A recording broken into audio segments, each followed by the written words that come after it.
All right, so a bit of a lead off into this. Mr. Edens and the National Honor Society, they put forth a Veterans Day assembly every day. The students plan it out. Mr. Edens, of course, makes sure that it goes off, hopefully without a hitch. We've had many wonderful speakers over the years. Bob Bell has done real yeoman's work in doing that. And they asked him again this year in front of me, and I think at about age 40, it's time for me to start doing the adult things. And I also think that was them shaming me into doing it. So I decided to give it this year, despite not necessarily wanting to talk in front of everybody either. But yeah, you got to grow up at some point, right? So without further ado, oh, and real quick, the kids did a fantastic job setting up the assembly. If you ever get a chance, I'd recommend going. It's really awesome. The elementary kids sing some songs. It's a very well put together event, and the students and teachers do a fantastic job with it. So, anyway, without further ado. So, what am I doing here? How could I have been so foolish?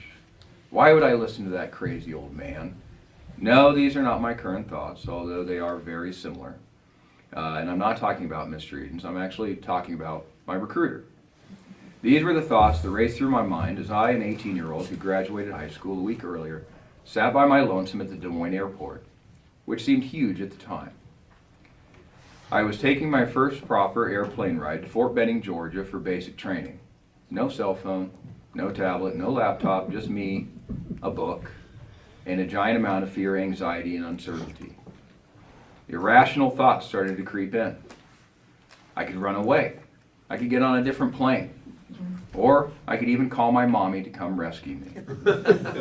Now, fortunately for me, both legally and morally, I didn't act on those thoughts. I faced my fear, got on that plane, and headed on down to Georgia. Uncle Sam had stolen his soul, right? And thank the good Lord that I did go down. My time in the Army taught me many skills and helped shape the man I am today. Courage in the face of fear and adversity ensured that I seized other opportunities that others passed on. Whether it was enlisting, going into combat, or leading soldiers, each challenge was an opportunity to prove myself to my peers, my leadership, and myself. The first time I led a fire team in Iraq, I was scared. What if I wasn't good enough?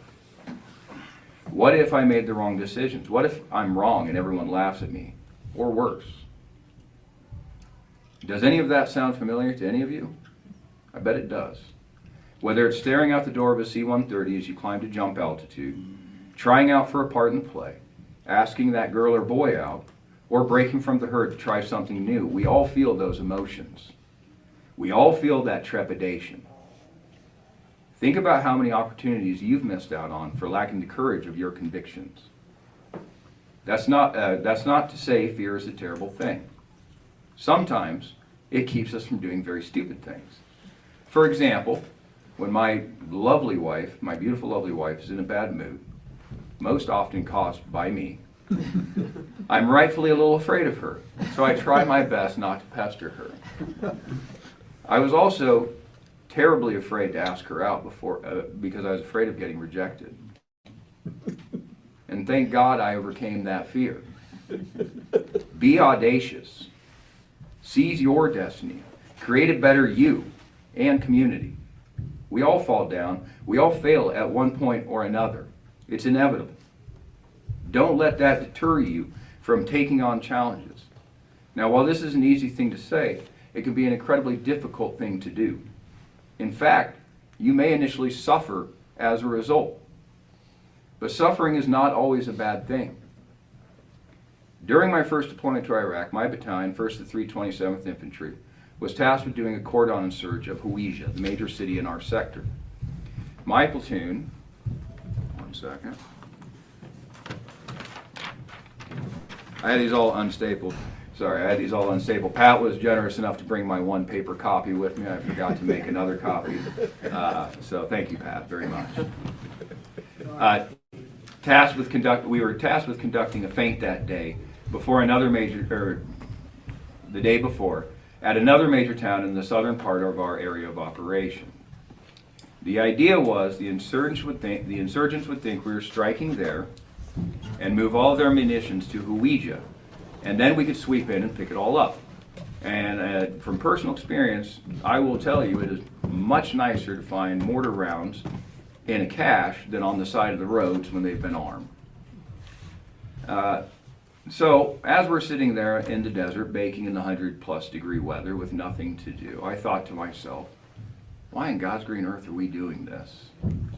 My very wise platoon sergeant, Sergeant First Class Murray, who was also from Iowa, he explained to all of us, if they move the munitions to hide them, they start fortifying this fake target, then when we begin to search Ouija, they won't be prepared and we can get all those munitions with less danger to the soldiers.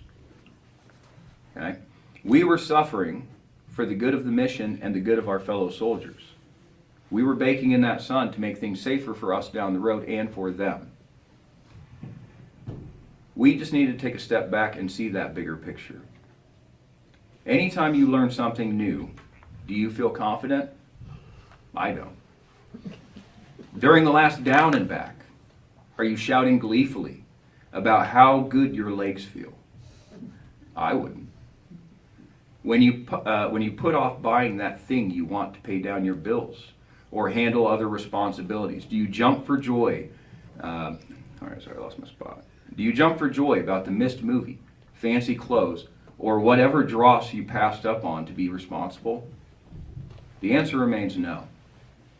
However, each sacrifice, unpleasant feeling, all of that suffering is necessary to improve as a person, whether it is intellectually, athletically, or financially. We have to be okay with that temporary discomfort. For if we are not, we will never be who God created us to be. Don't let fear keep you from becoming who you deserve to be. The gains will come. Do not give up. Now, this is easy to say, but hard to do. So what do we do when we need help? We turn to our leadership, our peers, our family, our priests, our team. But what if we don't have a team, you ask? Well, go get involved. I know I'm preaching to the choir. I know most of our students are in multiple sports, activities, and clubs. But school does eventually end. Please don't lose that desire to be part of something bigger than yourself. If you have time and means, join a civic group that helps others. If you have faith, go to church and join in fellowship. If you have an interest, find others and make a club. In essence, build community. That doesn't take an act of Congress. That takes you and me. That's it. We may not always see eye to eye, and that's okay. In fact, actually, a lot of times it's a good thing, because we are stronger together. Form bonds, become part of something bigger than yourself, build trust, and form communities. You and we will be better for it. My time in the service taught me many things. I've touched on a few of them today. Don't let fear hold you back from who you were created to be. Struggle and discomfort are often your body's way of telling you that you are getting better at something. Go find your people. Build a community and make darn sure that they are the type of people that you can be proud to call your friends. May God bless you, and may God bless the United States. Thank you. Very good. Beautiful. Thank you.